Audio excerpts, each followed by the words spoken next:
Hello, I am Anjana Om Kashyap and I warmly welcome you to the Black and White program. Hello, I am Anjana 2.0 and I warmly welcome you to this analysis of the news as well. Today, we will first let you hear the statement of Congress leader Rahul Gandhi, in which he has said that democracy is in danger in India. His statement about India's democracy has not come from India but from foreign soil. Because of this, the BJP has become aggressive towards Rahul Gandhi. Today we will analyze why Rahul Gandhi repeatedly makes such statements during his foreign visits that tarnish India's image abroad. The BJP has been continuously making this allegation against him. After the RSS completes 100 years, we will carry out an analysis of it. 100 years ago, in 1925, on the day of Dussehra, the organization was founded for certain specific purposes. Today, after covering a long journey and passing through many ups and downs, it has continued to expand and has reached this stage. Today we will also analyze the statement of the head of the organization, in which he has said that India is a Hindu nation. After this, on the occasion of World Non-Violence Day, we will tell you how relevant Mahatma Gandhi's ideas are in today's global circumstances. When the whole world is going through conditions of tension and war, and various kinds of explosive situations have arisen, then Gandhi's ideas become extremely important for world peace. So my AI version, what news do you have today? Today I will tell you about the new list of the rich in India, in which the number of billionaires has increased to more than 350. In this list, a person is considered a billionaire if their wealth exceeds 8,000 crore rupees. Let us begin by extending you endless good wishes for Vijayadashami. Every year, the festival of Vijayadashami reminds us that no matter how powerful unrighteousness, falsehood, and oppression may become, victory always belongs to righteousness, truth, and justice. The burning of Ravana's effigies reminds us that if knowledge, strength, effort, and power are used for unrighteous purposes, they are remembered for generations by being burned in this way. That is why, on the occasion of Vijayadashami, we should take a vow to decide which ideals we must follow in our own lives. Today, with these very thoughts, the entire country is celebrating the festival of Vijayadashami. Beautiful and captivating glimpses of this festival are coming from every city in the nation. First of all, we will play for you the new statement of Congress MP and leader of the opposition, Rahul Gandhi, in which he has once again said that democracy is in danger in India, but in the same statement, he has also praised China. He made this statement in Colombia, a South American country located about 15,000 kilometers away from India. Rahul Gandhi is currently on a visit to 4 countries, including Brazil and Colombia. The Congress says that during this trip, Rahul Gandhi will meet several leaders. He is also scheduled to interact with students from some universities. However, Rahul Gandhi sparked a controversy during his very first interaction, because of which the BJP is criticizing him. In fact, he was attending a conference at a private university in Colombia, where in his statement he said that India's democracy is in danger. The institutions of the country are being continuously weakened, and the voice of the opposition is being suppressed. Those in power want every institution to function according to their directions. India will have to learn what can be learned from China in terms of increasing production. At present, the country is struggling with job creation. The entire country is in the grip of centralized corruption. The government wants to hand over the entire economy of the nation to a select few people. Centralized corruption is spread across the country. The BJP has launched an attack on Rahul Gandhi over his statement. Questions are also being raised about this statement because he made it on foreign soil.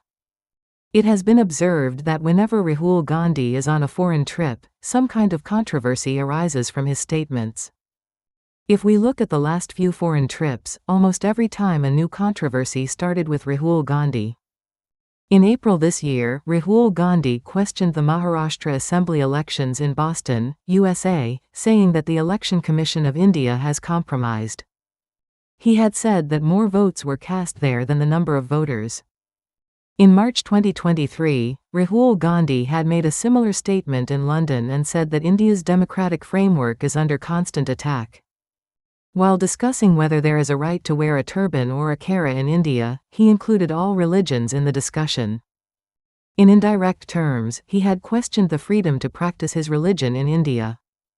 In February 2023, Rahul Gandhi said at Cambridge University that India's democracy is under attack and opposition leaders are being spied on. In May 2022, in Cambridge, London, he questioned India's status as a nation and said that India is not a nation but a union of states.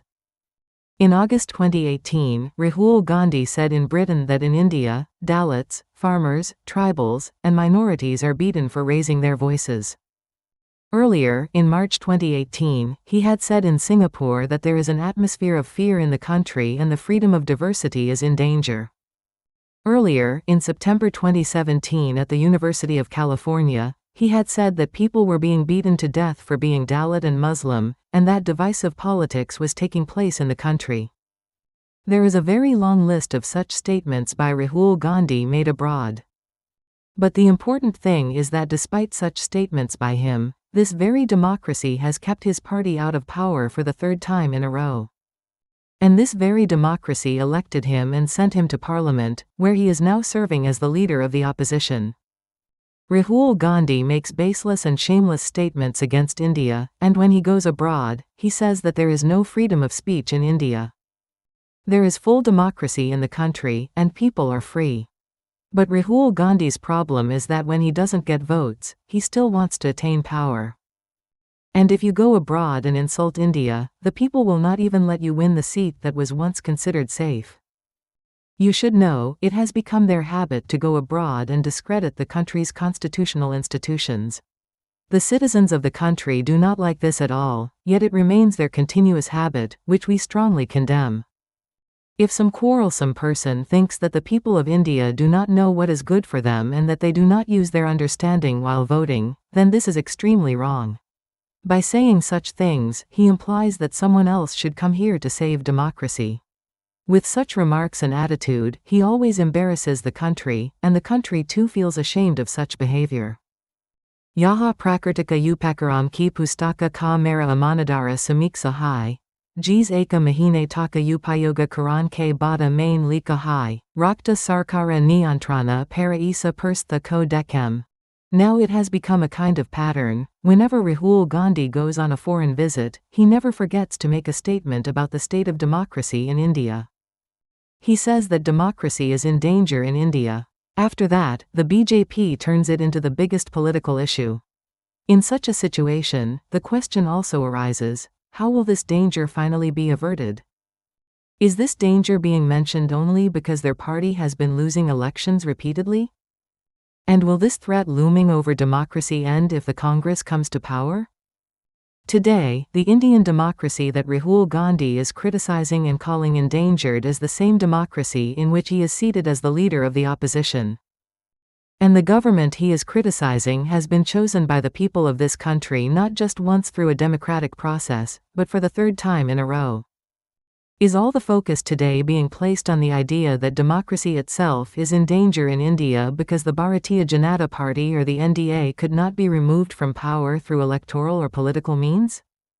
In this very democracy, their party won 99 seats in the 2024 Lok Sabha elections, which they describe as their moral victory.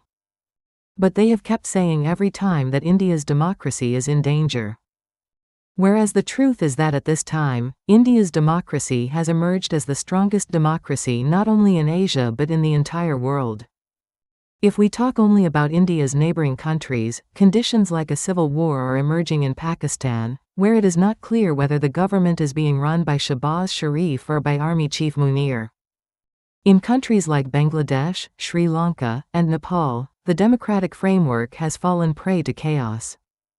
At such a time, if the people of India are electing the same government for the third consecutive term, it clearly indicates that the people of the country have complete faith in the democratic system. Should Rahul Gandhi question the people's faith today? Anyway, let's move on. 100 years ago from today, on this very day of Vijayadashami, the Rashtriya Swayamsevak Sangh was founded. It was established with certain specific objectives in mind. Its objectives included protecting Hindu culture and traditions, awakening the spirit of patriotism among the people of the country, and serving every section of society selflessly. At the centenary celebration held in Nagpur, the RSS chief Mohan Bhagwat once again recalled these objectives. He presented the organization's views on today's global circumstances. In his address, he mainly expressed his thoughts on 5 major issues. On nationalism, he said that India is a Hindu nation.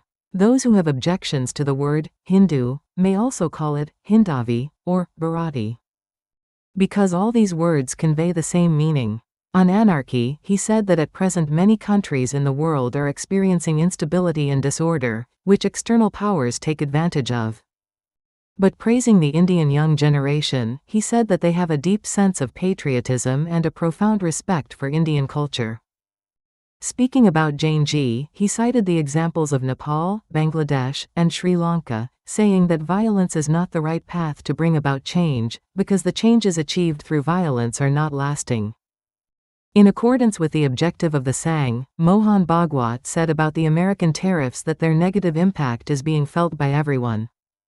He reminded that dependence on any country should not become our compulsion, therefore, it is necessary for India to become self-reliant.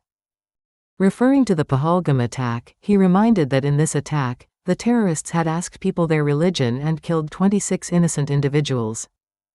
And the war that followed made India understand the difference between true friends and enemies. On the occasion of the centenary celebration, a grand program was organized in Nagpur. We will show you some glimpses of it. This very Indian culture that unites us into one thread is our nationality, which we call Hindu nationality. This is the true form of Hindu nationality for us. If anyone objects to the word Hindu, they may call it Hindavi, Bharatiya, or Arya. We know very well that all these words are synonymous. But the only word that clearly represents this nationality is Hindu.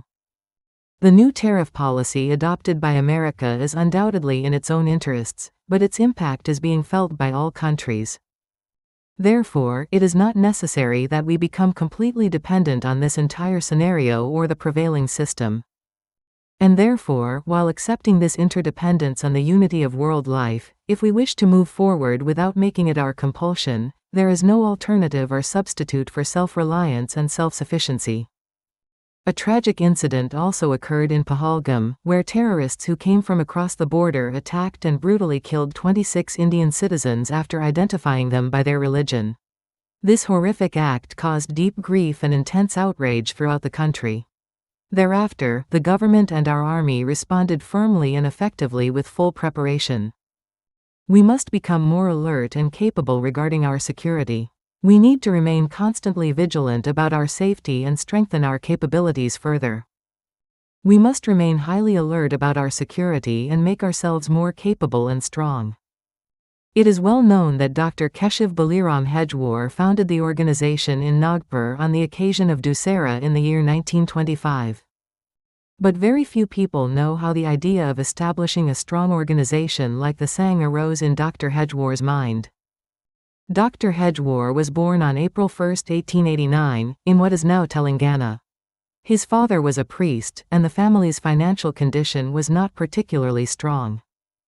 But despite this poverty, Dr. Hedgewar was full of self-respect, and the question always arose in his mind as to how long our India would continue to endure British slavery.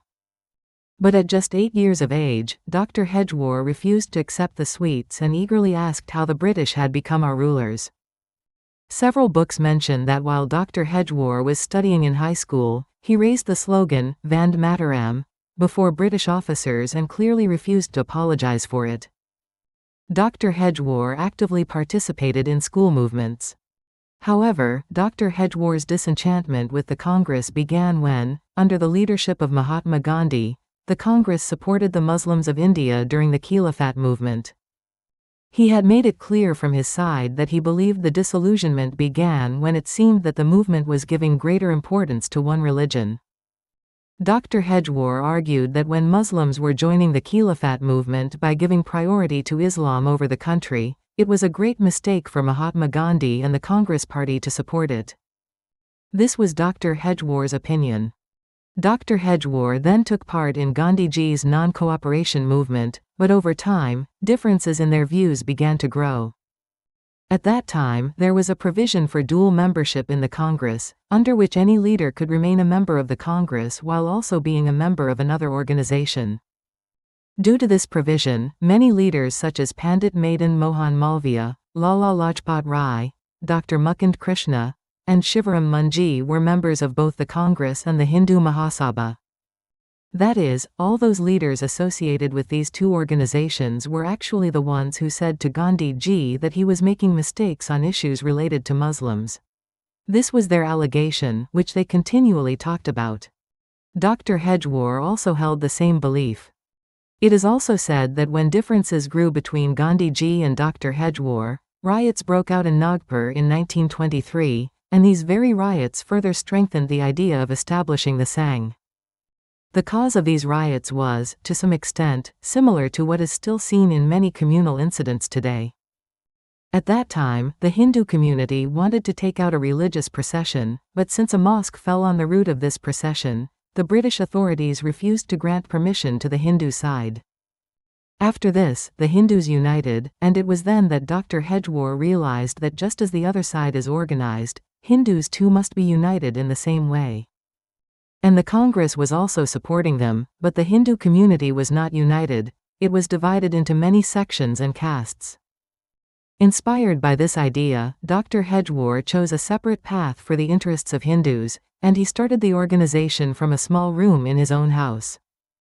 It is also mentioned in several books that at the time of the founding of the organization, only 12 people came to listen to Dr. Hedgewar's speech.